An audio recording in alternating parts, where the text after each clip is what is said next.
Hello, I'm Anastasiya Lavrina and you're watching Inside Politics.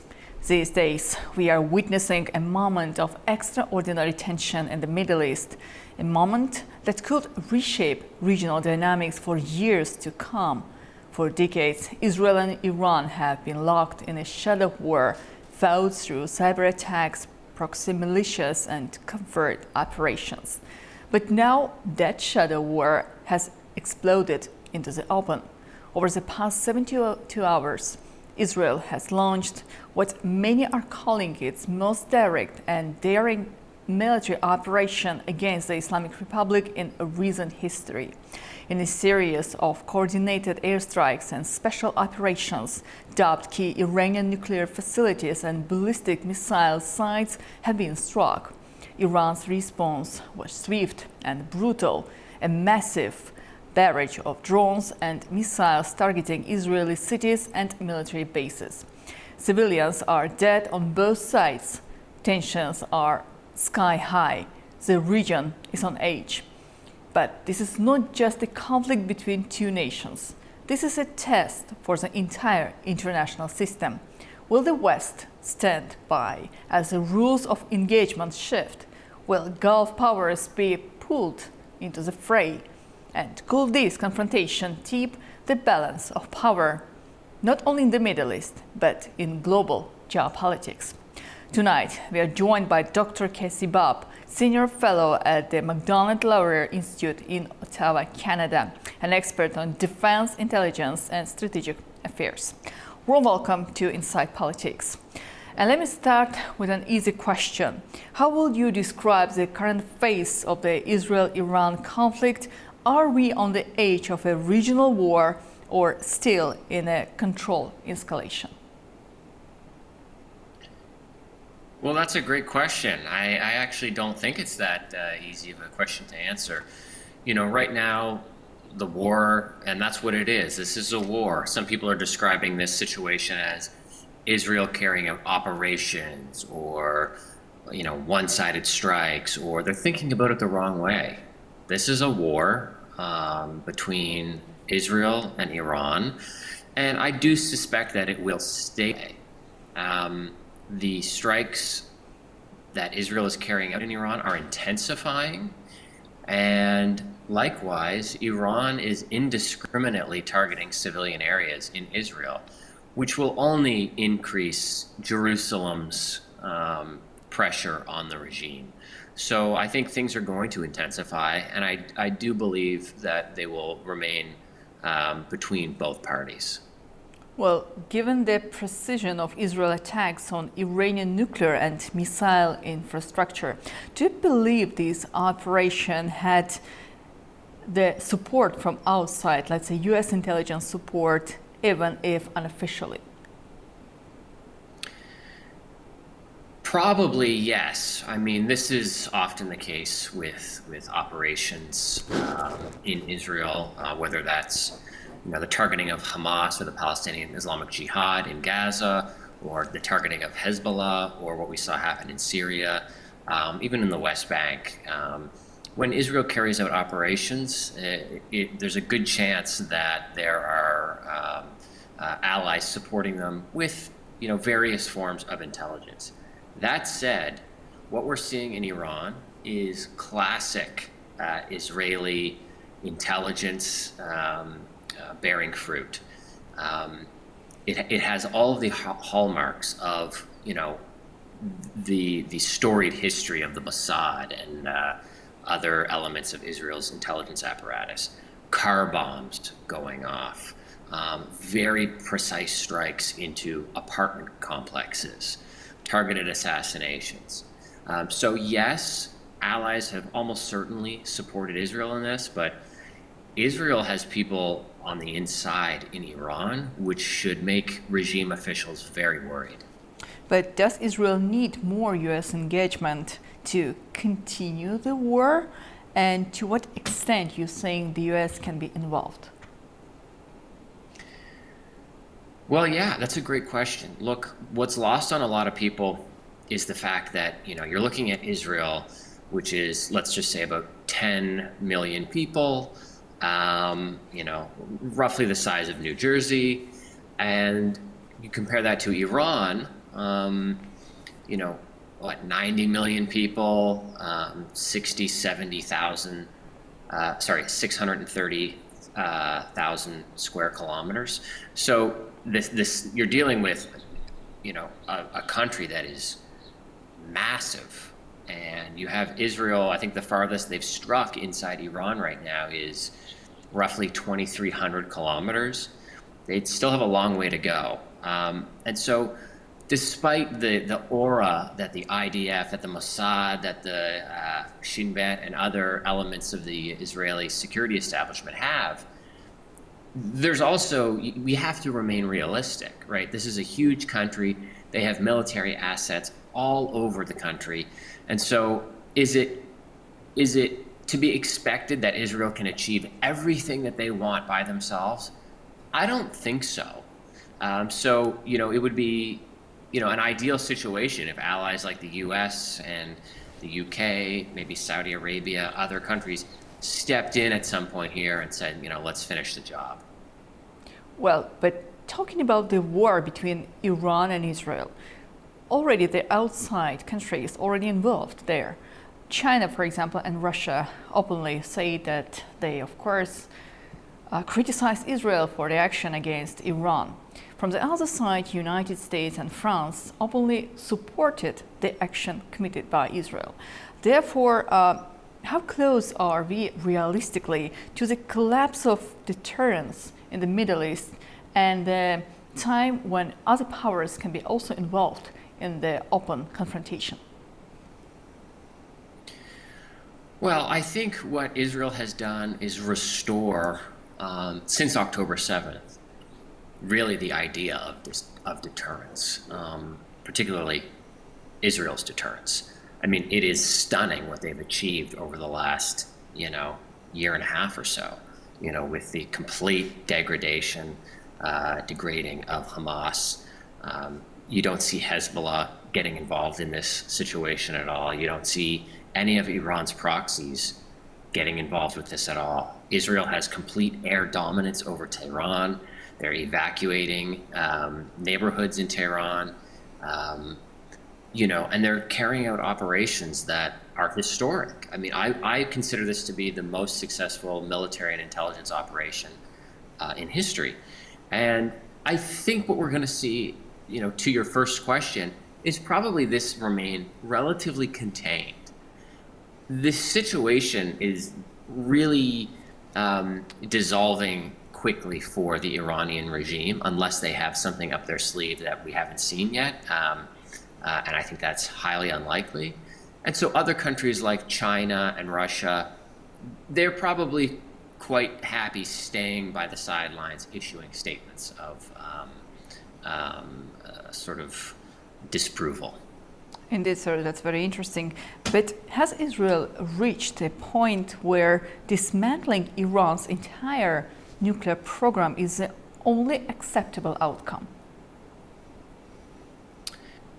That's a challenging question. I'm not sure that they can fully eliminate Iran's nuclear program without, a complementary, more comprehensive, multinational effort, without the regime, coming to the table and making concessions. And according to reports in the Wall Street Journal, there's no indication that they're willing to do that. So on the one hand, what Israel has done already should be considered a massive success. I mean, they're in control of Iran right now. Israel is in control. And Iran's nuclear program has probably been sent back many, many years, possibly decades already. At this point in time, there's further work to be done, but this is a success, and this gives the Israelis what they set out to do. They did not seek a regime change with this. That's not what the core objective is of this military campaign. The primary objective is to avoid a nuclear holocaust, which is what Iran has been calling for many, many years. And so that now appears to be off the table. So that's a check mark.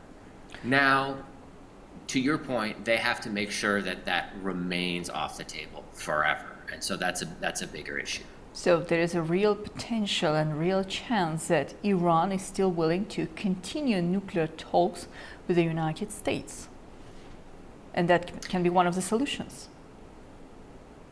Yeah, that could certainly be one of the solutions here. I mean, they're going to have to realize that they're going to have to take a serious loss here. There's no getting around that. Again, like I said, unless there's something that the regime has up its sleeve that we don't know about, which I highly doubt, this is a catastrophic loss and a catastrophic embarrassment. I think at some point, if they want to survive this at all, they're going to have to say, okay, enough, let's come to the table, let's talk this out. So they're sort of darned if they do, darned if they don't. They're in a, the Ayatollah is in the supreme leader is in a very precarious existential situation, in the sense that if he does not say, okay, we're going to come to the table, we're going to talk about this, let's get back to diplomacy, his regime won't survive. If he does do that, he will be seen by regime hardliners as weak. So this is a very, very difficult situation for him to be in, and Jerusalem couldn't be happier. I guess it's also very important to talk about the official claims, official statements made by the government in Israel and the government in Iran. Israel claims this was a preemptive strike to prevent a future nuclear-armed Iran. Iran at the same time saying that it was a provocation. So where is the legal line between preemption and provocation? The legal line is a country saying, we're going to acquire a nuclear weapon, and when we do, we're going to kill all the Jews. That's the line. It would be insane for a country to hear that over and over and over again, decade after decade, and not go in and take out those nukes.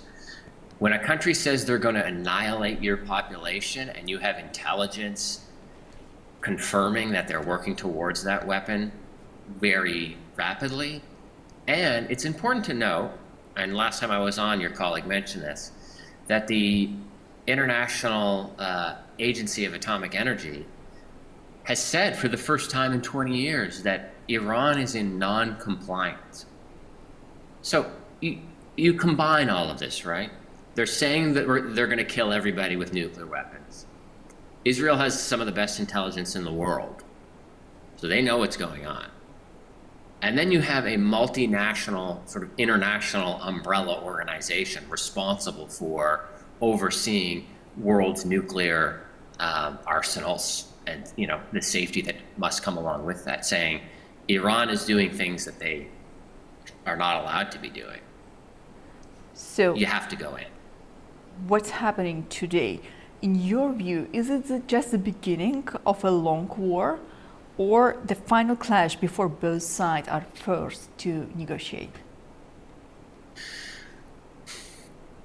Right now, I mean, on the one hand, yes, you're having missiles strike Israel and killing civilians. And every civilian loss, every loss is just, it's the death of a whole world, right? It's just catastrophic. But in terms of warfare, and Michael Doran said this recently, US-based analyst, he said this when he was speaking with the Free Press, that despite that, this is still a resounding success for Israel if you look at the two sides. If this keeps up, I mean, a few more days and there's no more regime. I mean, maybe a couple of weeks. So I really don't know how long Iran could conceivably even stay in this fight. This is trending in a very unfavorable direction for Tehran. And so I suspect that you're going to see this wind down in the next few days, maybe a couple of weeks. Because if it doesn't, the regime knows that there's going to be no regime left. And so I don't think that this is going to expand. I think we're headed towards Israel achieving major victories, and hopefully we see this dial back. And do you still believe that a direct talk between Israel and Iran is possible? Or, as we mentioned previously, the talk between Iran and the United States can be one of the options? I think it's one of the options for sure. I do think both of those are options that are on the table. Iran speaking directly with Israel or speaking directly with the United States. The question really is timing. If the supreme leader takes too long, he'll be dead, and all of his colleagues will be dead. So he needs to hurry up and, as we say, fish or cut bait, because time's a ticking. And the Israelis have him in their sights. They have other leaders, they have other scientists, other notable individuals within their sights that signed their death warrants a long time ago. If they don't want those warrants to be issued, they're going to have to come to the negotiating table. A bit more about the reaction of the international community. Don't you think that it's too divided or distracted to prevent a wider war in the Middle East?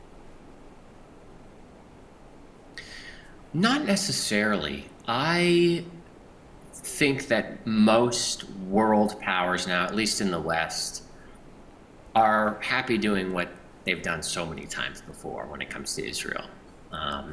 Even, you look at what Israel did in Iraq, removing those nuclear ambitions, in Syria, removing those nuclear ambitions, now again in Iran, removing those nuclear ambitions.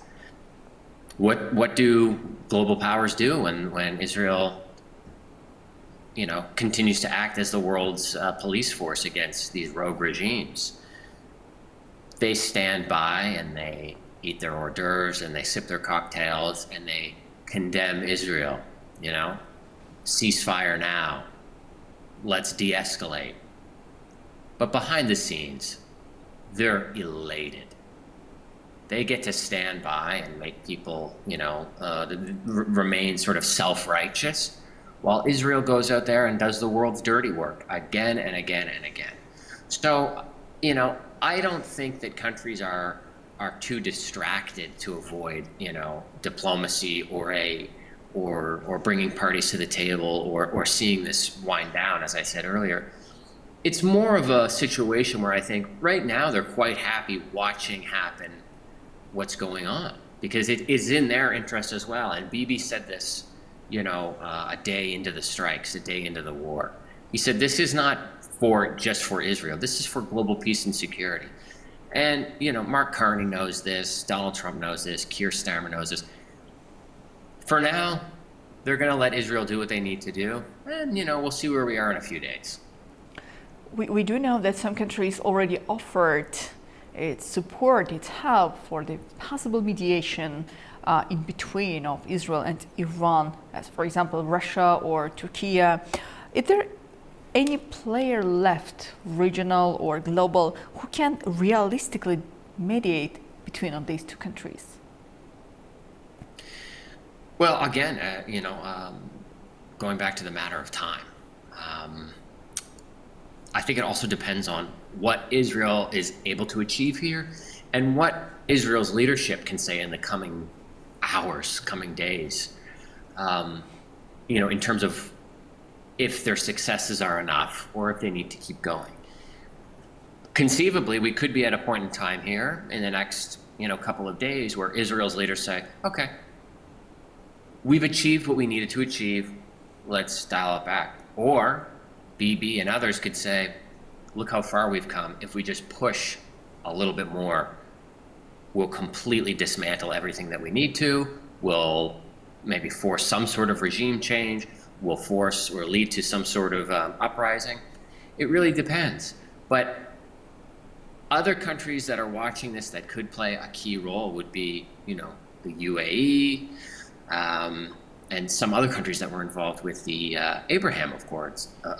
So even Saudi Arabia, who knows who's going to be that person that comes in here and makes the difference in terms of negotiating. I will also add, because to your previous question about being distracted, if one country is being pulled in too many directions, I believe it's potentially Israel, in the sense that we can't forget that they have many, many hostages still in Gaza being held by Palestinian terrorists. And so there's that attention that issue that they need to focus attention on as well. They're pulling troops out of Gaza to deal with this situation. How long this will keep going on for, how long they can balance this, remains to be seen.